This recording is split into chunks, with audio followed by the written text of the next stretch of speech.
Today, we're going to talk through some high impact content marketing tips we use here at Siege Media. Siege is a 115 person plus content marketing agency. We've been doing this for over 10 years.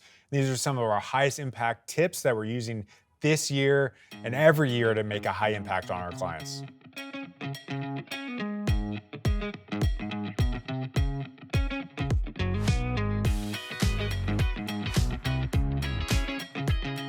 Our first tip is on curated posts with data, leverage yourself first.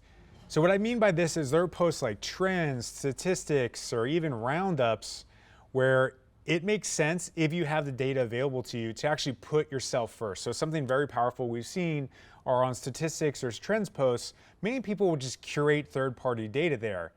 What's really powerful and what you realize in doing this is these posts will generate a lot of passive links. But a lot of bloggers and reporters that go to these posts will actually find the original source via that post and then link to it.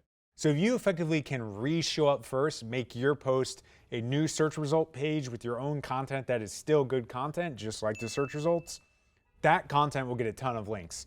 So we've actually seen examples where the core page maybe has 1,000 links, and then you look at the top 5 results, and they have over 500 to each of them. So you can think about how powerful that tip is if you effectively control all 6 of those things, the hub page and then the sub pages that are then found on that content. You've built effectively a link engine just with one post. So that's super powerful and one of our best tips. Another general tip is to update your content once a year in 99% of verticals. We've seen some major lift for clients making some relatively minor changes, but still real changes on a per post basis. On average, our scoping for this is around 8 to 4 hours per post. If your vertical changes more, it's more like 8. If it changes less, it's more like 4. The marginal benefit of that change is just so large that you should invest in it.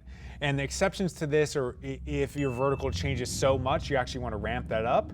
We actually have a great video on freshness distance where the goal is to actually look at that search result, see how recent the timestamps are. If all of those are within the last month, you also need to update your content every month to stay competitive. Your goal is to stay within that freshness distance in order to keep ranking well. Another best practice is to actually have 15 posts on your blog index or more. So a common issue we often see with SEO best practice on these blog hubs is that they'll only list 6 or so posts. And what will happen here is you'll end up multiple steps away from the homepage, which will push the link value off.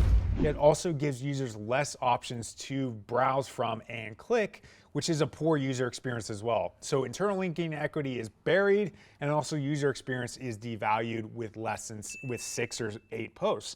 So by making 15 plus, you optimally align those and get better results because of it. On the sales side of things, we suggest starting with audience research, not keyword research. So this differentiation is important because many people will start with keyword research and go to these tools, input searches, and find the highest volume things, which often tend to be also the lowest converting things.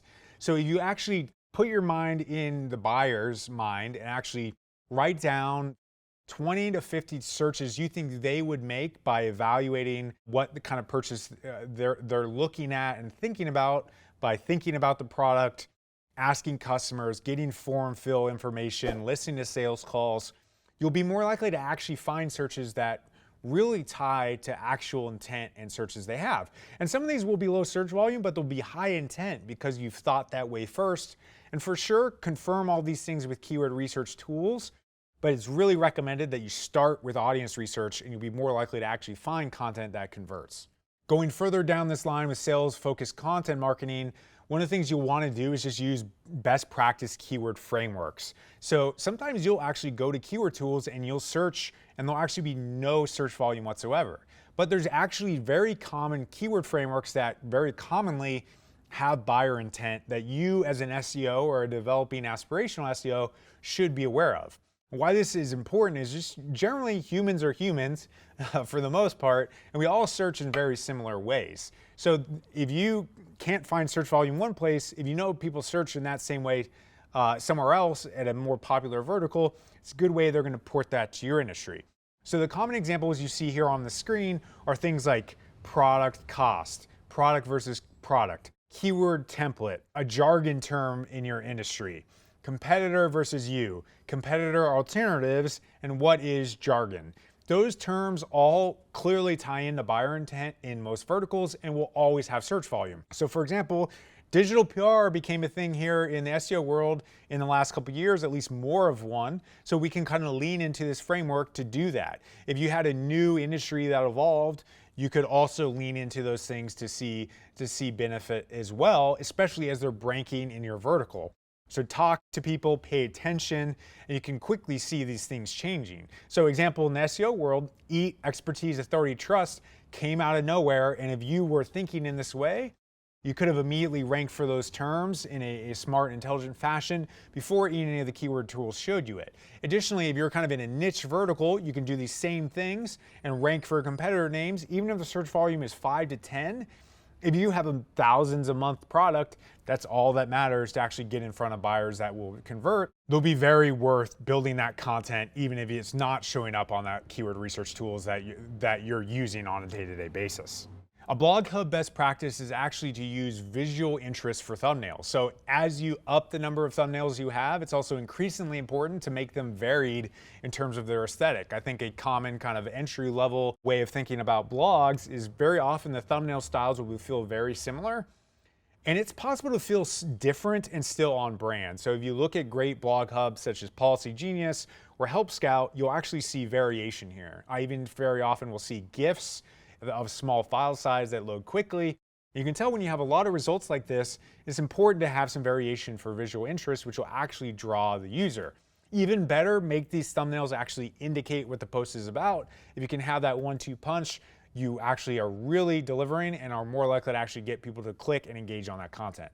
As a general content hub and spoke sort of best practice, from a related linking standpoint, that content at the end of your posts, general good best practice there is to have 3 related posts in the same category that are random. So you'd be surprised how often we actually go to this section on people that are thinking about content and SEO, and the related linking is actually the 3 most recent posts on the entire blog. This is non-optimal for many reasons. One, you're not getting users, the content they're on, more related, truly related content to what they're at, and also you're not getting older content surface. So even if it's related content in that category in the 3 most recent posts, that's still not optimal. So even if you're doing a lot of SEO things really well, suggest really going to your blog right now, seeing what that logic is, and if it's not that logic, switching to that, and you'll naturally create kind of a silo of related content for your business. Another high impact tip is to understand ROI frameworks to understand where to prioritize content. So we use several things to think about this. One, there's a ratio for thinking about how much content is worth in your vertical. We have another video on how much links are worth in your vertical. And finally, we have a post on keyword opposition to benefit analysis that brings this all together. So each of these will look at your vertical and tell you how much links are worth and how hard they are to generate, how much content is worth, and how much that's going to be worth on average. And then finally, the overall kind of picture of how to prioritize content based on difficulty and effort. So these frameworks will help you better understand where to spend time. And a very common application is we'll look at that content framework and that links framework and tell ourselves based on that outcome, should we be doing heavy manual link building or should we not be doing manual link building at all based on what the math is telling us? And you will be surprised, many verticals are actually very different. Some will generate a ton of passive links. Some will generate none, but be highly lucrative. Those verticals require more manual link building, and the other side actually require absolutely none. And if you're doing manual link building, you're actually burning money, and it's not a positive ROI very often because it could be better spent actually just ranking for content that does that for you. A big overarching theme for us forever is low time to value. So users increasingly want their information fast.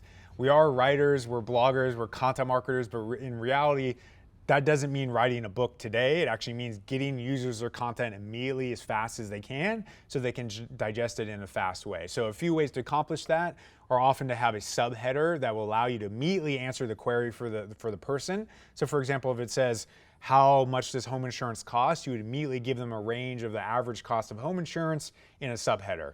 Similarly, you could have a calculator that immediately gives form fill information that is average for the country or the location they're in, and that will prevent more inputs from the user to actually get their calculation of, say, the mortgage payment for their house.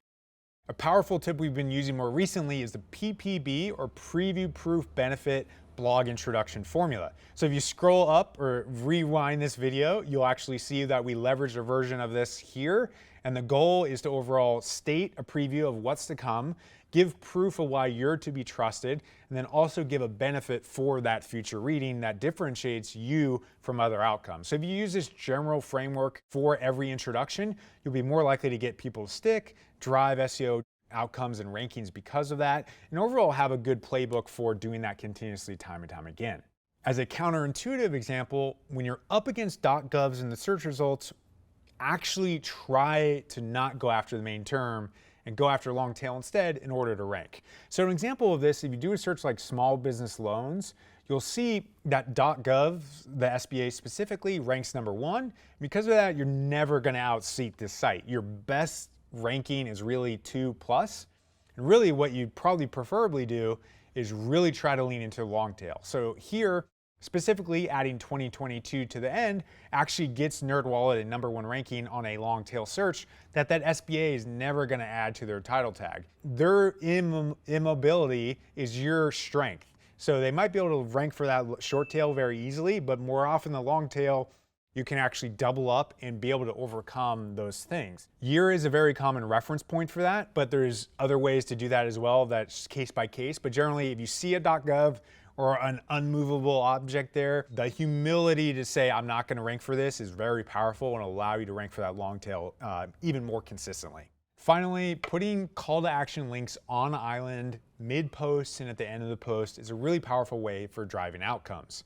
So these call to action areas will actually draw the user's eye. Many people make the error of putting this into bigger paragraphs, which often does not stand out. Reality is, we touched on earlier, many users just don't read. So you can kind of counterbalance that and think in a scannable fashion by putting those links on an island. And you can actually have text links that really stand out and will actually get users to click, interact, and take the action you want on the post. So these are some major high impact content marketing tips. Hopefully you like them. If you dig these tips, really appreciate you jamming that subscription button, hit the notification bell, follow me on Twitter, Siege on Twitter and LinkedIn, and thanks for watching.